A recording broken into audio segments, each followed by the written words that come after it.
The total package. Lex Luger was on the Busted Open podcast this week, talking about his A&E biography that aired this past weekend, about his career, the highs and the lows, the tragedies, the triumphs, and all of that. And Luger was very open on Busted Open, talking with Bully and Mark Henry about his career, about his life, and about those ups and downs. And specifically, they got into the reputation that Luger had for a lot of his career of just being an arrogant asshole, being a smug prick motherfucker with a bad attitude, with no respect or appreciation for the wrestling business.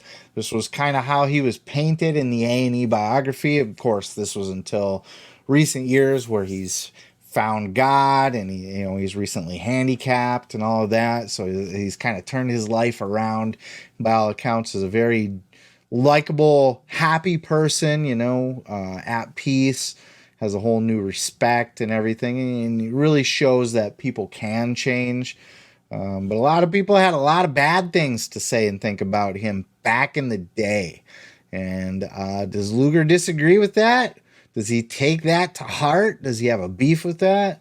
Check out this clip and see what Luger has to think about how he was portrayed in the biography and what he has to say about people's take on how he was back in the day. Lex, you were talking about some of the controversial stuff, quote unquote controversial stuff that they covered in the documentary.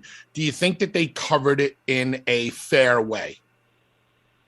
Oh, definitely. I mean, some of the things were a little different than maybe I would recall it, but I thought it was overall very well done. There's a lot of stuff in there, and I'm very transparent about my life. I speak to young people now, and I can definitely tell them what not to do. when it comes to a lot of people talk about your I guess the arrogance or the arrogant way you may have carried yourself back in the day. And in wrestling, we have this thing called perception versus reality. Was this a perception about you, or was it definitely a reality? Really kind of both. When I was watching, I go, man, they should have left me a heel back then. So my whole career, because basically, some of the guys, like, really, when you think about it, my natural personality back then was I was very confident, and it came across. A lot of people said arrogant, and I get it. And I always believed in myself, and that I think that definitely air came out. But yeah, I mean, I was laughing. My friends were watching me. I was like, man, they should have just left me here. I was a natural heel. Luger coming off as just a very humble guy, a very sweet man. Definitely not anything like he was portrayed as back in the day. The arrogance, the narcissist, Lex Luger. Luger still maintains that he should have always been a heel, that was his natural personality.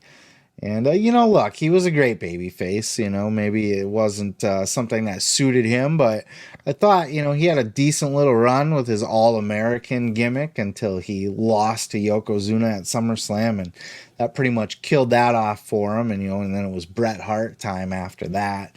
But, Luger, and he was a fantastic heel, too, as the narcissist in WWE. He was bashing everybody with the steel plate in his elbow.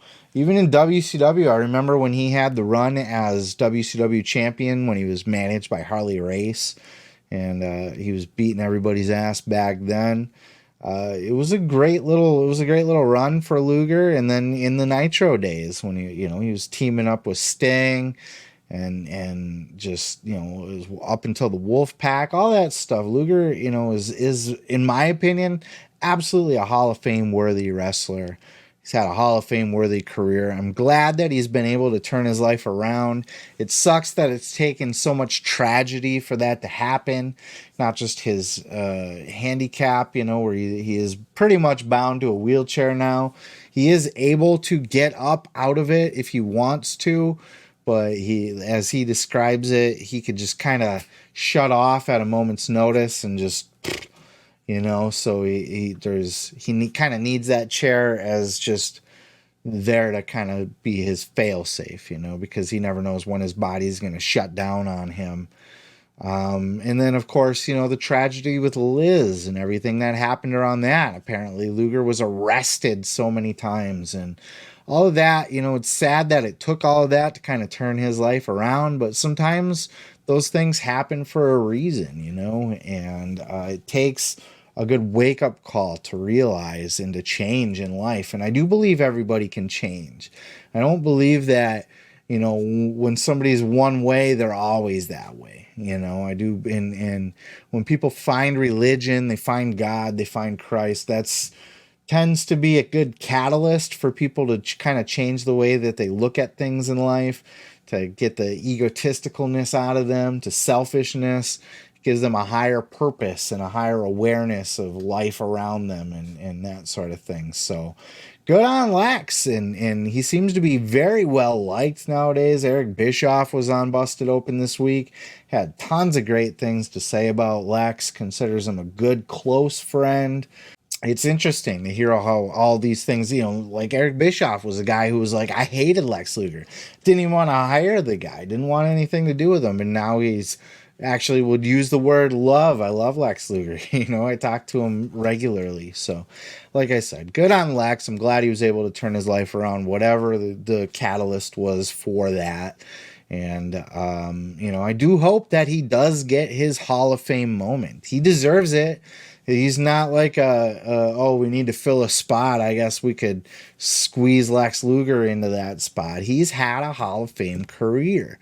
Ever since I was a little kid, I grew up watching Lex Luger. Even before his bad guy run with Harley Race as the manager, I didn't quite follow him when he was like in the Four Horsemen, but I remember very clearly there was either a Super Brawl or a Clash of Champions where he was tag team with Sting against the Steiner brothers. I very vividly remember that match. And, up through his title run and then going to WWF as the narcissist and all that stuff.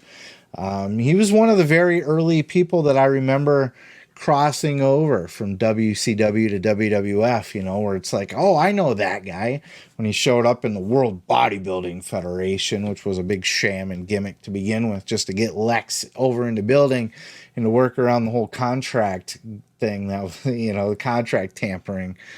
But yeah, Hall of Famer in my book, and I'm glad that he's turned his life around, and I highly recommend seeking out this interview or just any interview with Luger lately, or just go watch his biography. He's a humble guy.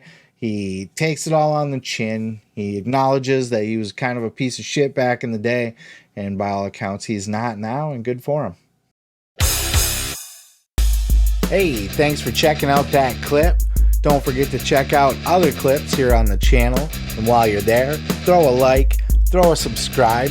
And don't forget to check out full episodes each and every Sunday of the Pro Wrestling Podcast.